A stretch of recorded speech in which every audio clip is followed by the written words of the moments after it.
warahmatullahi wabarakatuh. Pada video kali ini kita akan mempelajari tentang apa itu pergeseran kesetimbangan serta faktor-faktor yang mempengaruhinya. Ya.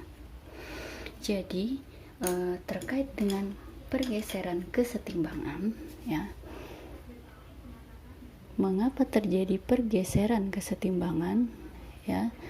Faktor apa yang mempengaruhi pergeseran kesetimbangan tersebut? Ya. Jadi, pergeseran kesetimbangan itu dimaknai sebagai perubahan susunan zat dalam kesetimbangan. Susunan zat dalam kesetimbangan, ya, karena adanya gangguan dari luar. Karena adanya gangguan dari luar, ya. Terkait dengan pergeseran kesetimbangan ini, ya, saat kesetimbangan berlangsung, ya. Jadi ketika kesetimbangan berlangsung, ketika reaksi kesetimbangan berlangsung,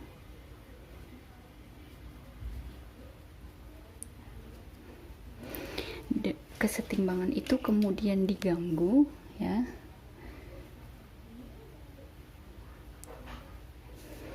Maka akan terjadi pergeseran kesetimbangan yang baru, ya.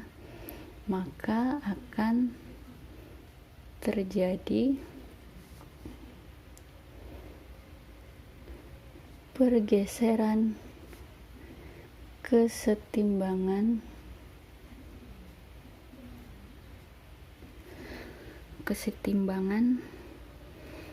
yang baru, ya, yaitu baik ke kanan atau ke kiri,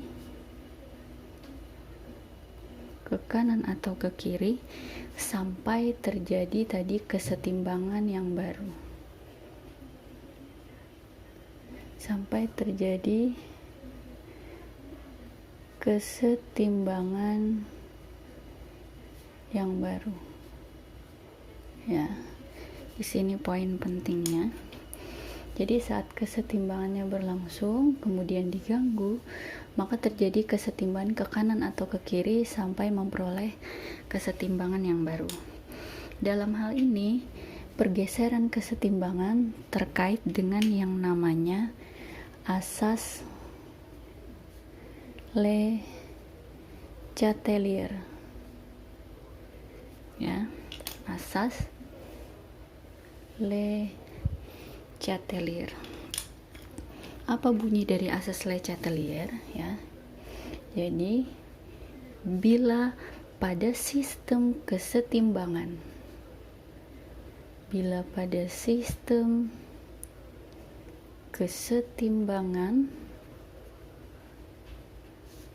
sedang berlangsung, pada kesetimbangan yang sedang berlangsung dilakukan suatu aksi,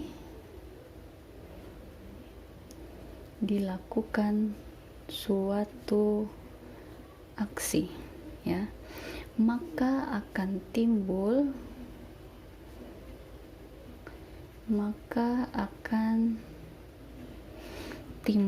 suatu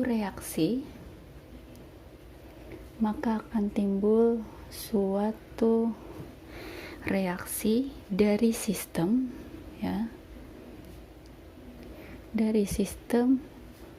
Untuk apa? Untuk memperkecil pengaruh dari aksi tersebut, ya. Untuk memperkecil pengaruh aksi tersebut, ya. Nah, ini adalah konsep dari asas Le Chatelier. hukum aksi reaksi. Biasanya ada aksi, ada reaksi untuk memperkecil pengaruh dari aksi tersebut, ya. Sekarang kita masuk ke faktor-faktor apa saja yang mempengaruhi, ya, yang mempengaruhi yang mempengaruhi pergeseran kesetimbangan. Mempengaruhi pergeseran kesetimbangan.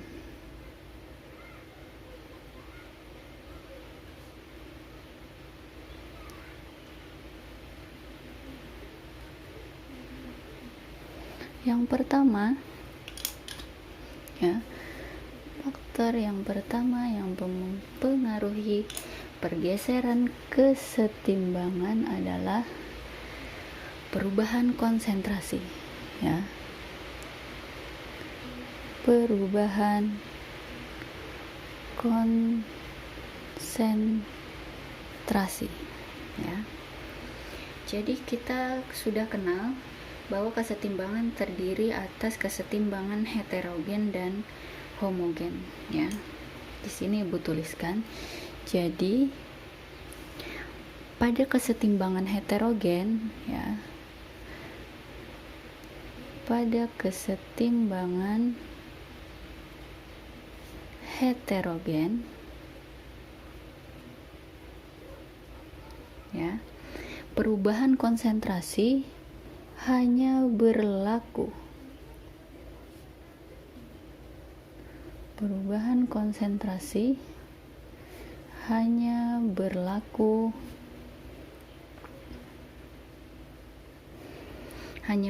untuk zat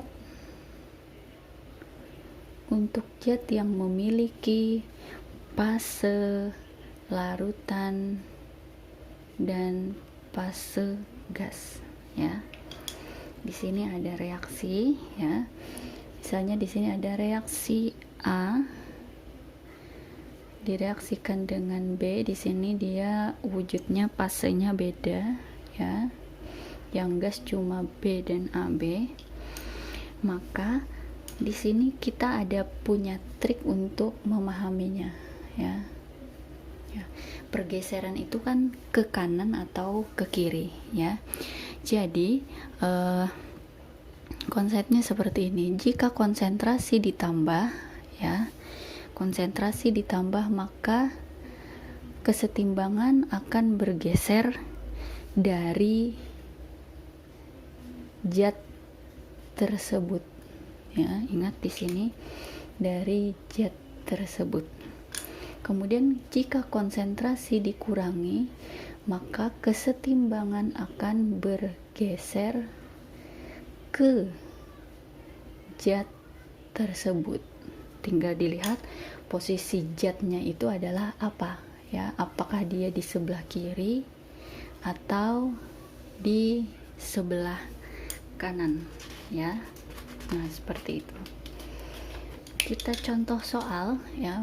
Contoh dulu, contoh sedikit terkait dengan perubahan konsentrasi, ya. Misalnya di sini ada reaksi, ya, gas nitrogen direaksikan dengan gas hidrogen berkesetimbangan membentuk gas amonia, ya. Kita lihat reaksinya dulu.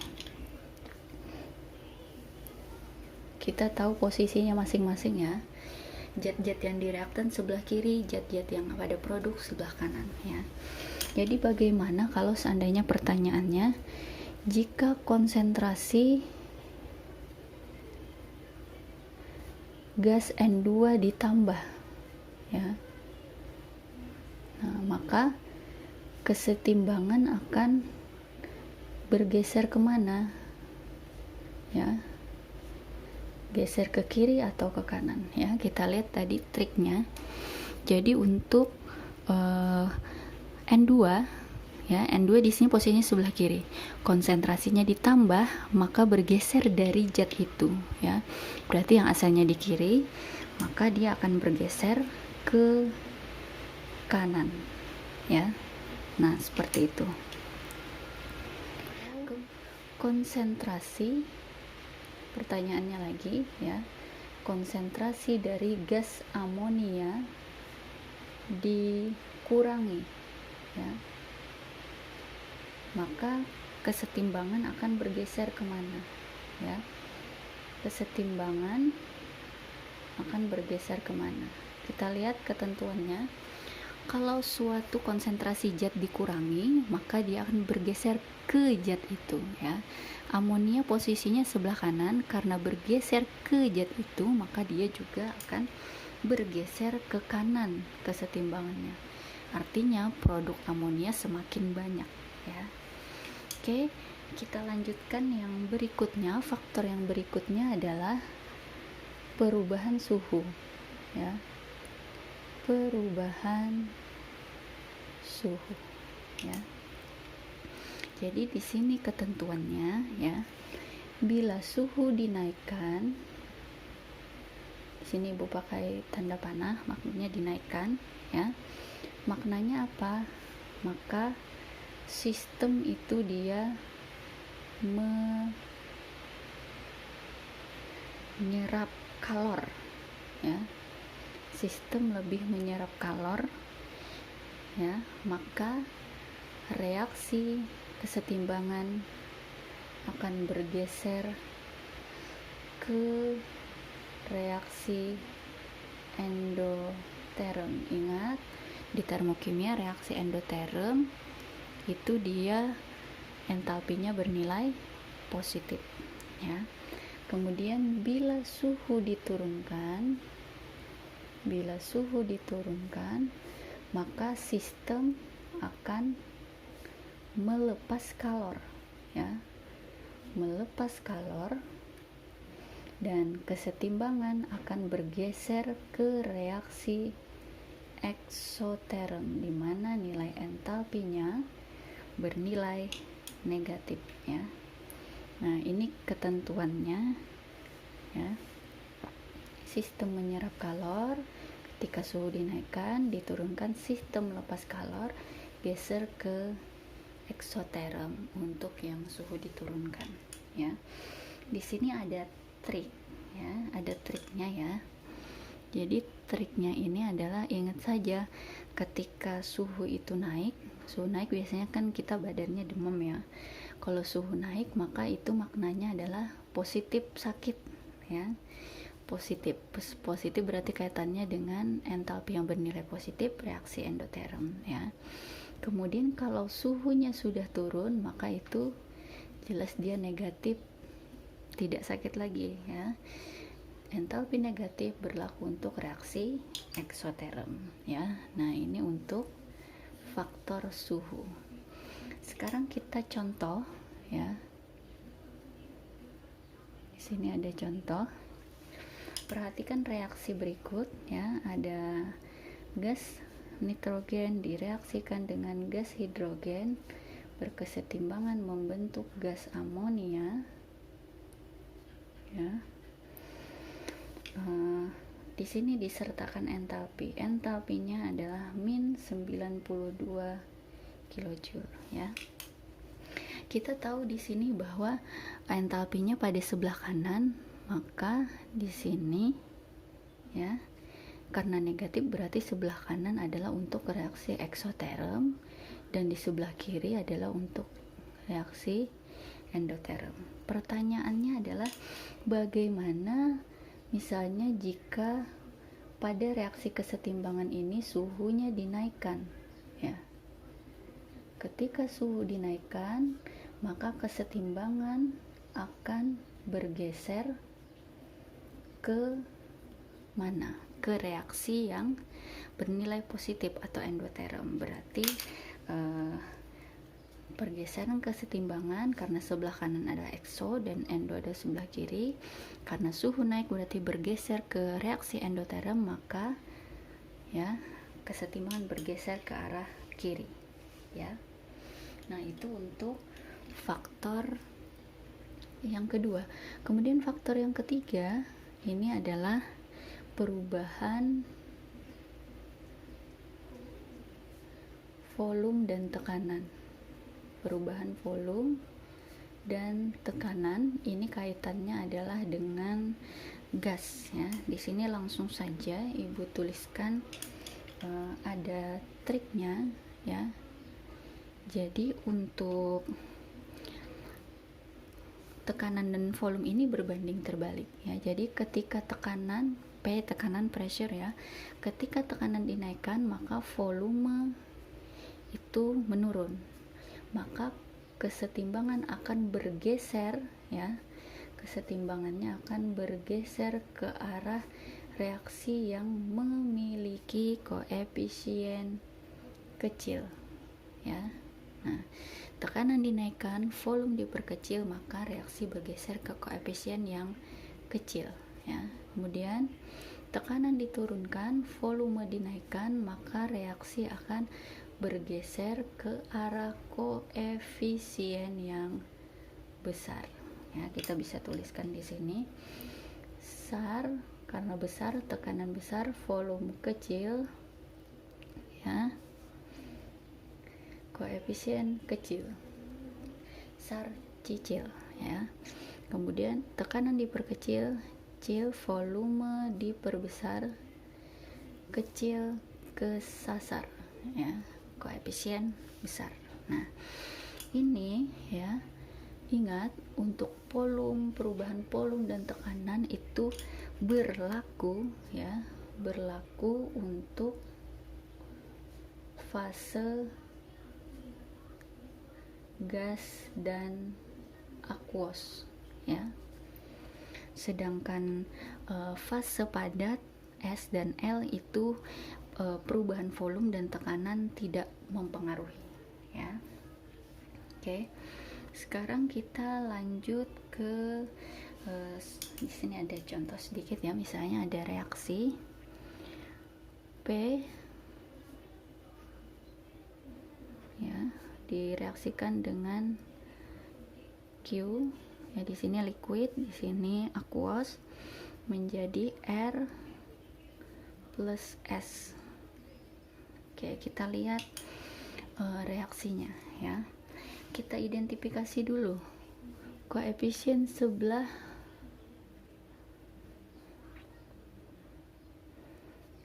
kiri itu adalah 1. Kenapa 1? Karena di sini yang liquid tidak kita masukkan ya. Koefisien sebelah kanan itu adalah 2 ya. Bagaimana jika pertanyaannya seperti ini ya?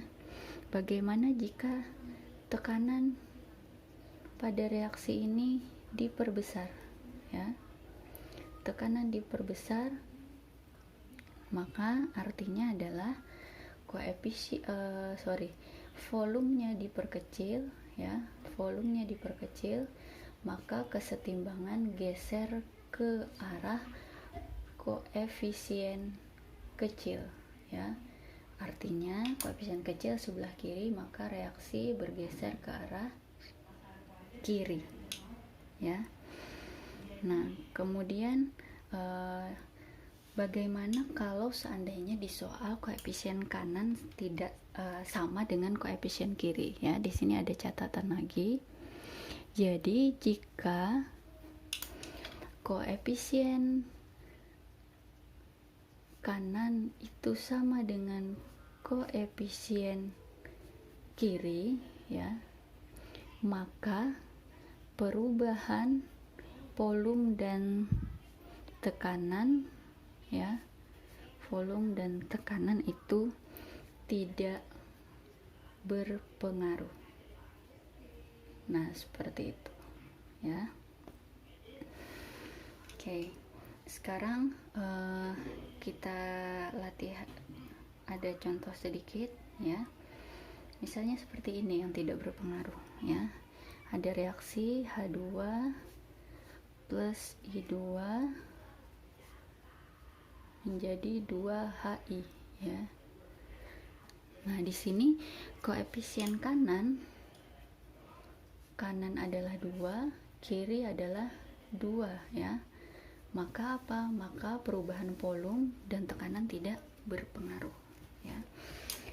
Kemudian katalis, jika pada laju reaksi katalis berpengaruh terhadap laju reaksi, bagaimana dengan pergeseran kesetimbangan ya. Jadi di sini sebagai info saja ya, katalis ya itu tidak berpengaruh ya. Katalis tidak berpengaruh terhadap pergeseran kesetimbangan ya.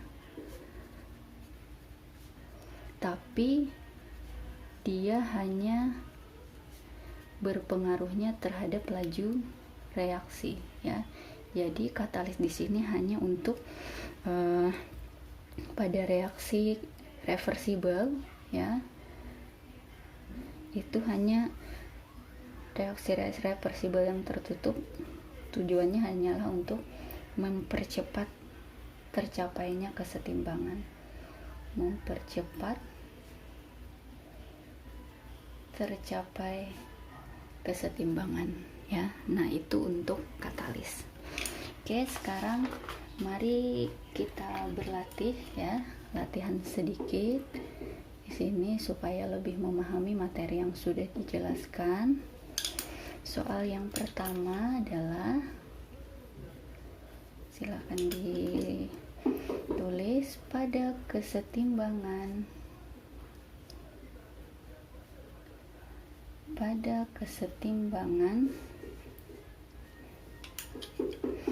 amonium klorida NH4Cl berkesetimbangan membentuk amonia dan gas HCl ya. Konsentrasi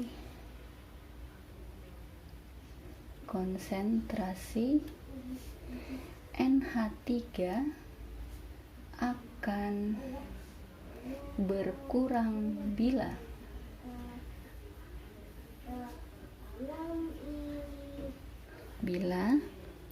A HCl ditambah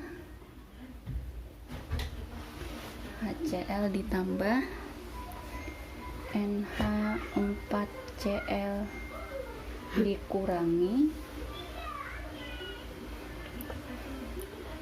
yang C volume dikecilkan,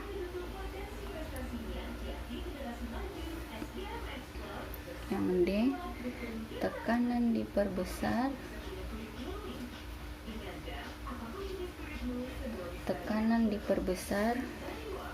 dan yang E semua benar ya. Reaksi soal yang kedua ya,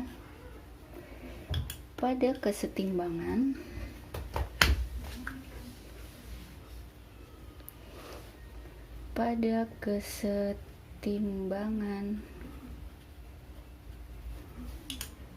sini ada reaksinya, 2NO gas direaksikan dengan O2 gas berkesetimbangan membentuk N2O4 gas dengan delta H bernilai min X kilojoule ya.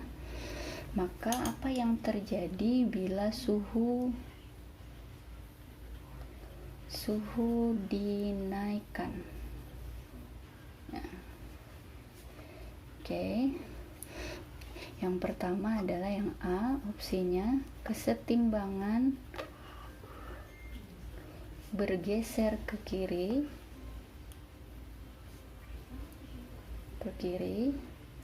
Opsi yang B, N2O4 yang terbentuk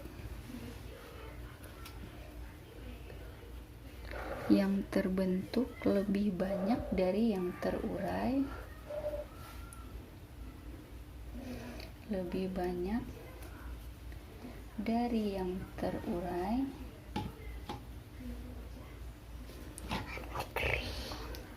yang C laju reaksi ke kanan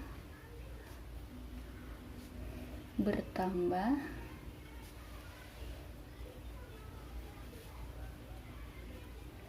D jumlah mol O2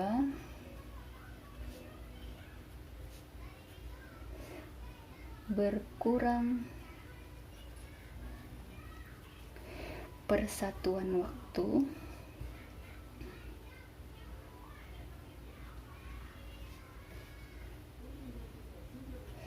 dan yang adalah kesetimbangan tidak bergeser. Tidak bergeser, ya. Oke, untuk pergeseran kesetimbangan kali ini Ibu rasa cukup dulu, ya. Silahkan kalian jawab 2 soal ini. Video selanjutnya nanti akan Ibu lanjutkan dengan derajat disosiasi, ya. Oke, pertemuan kali ini Ibu cukupkan. Assalamualaikum warahmatullahi wabarakatuh.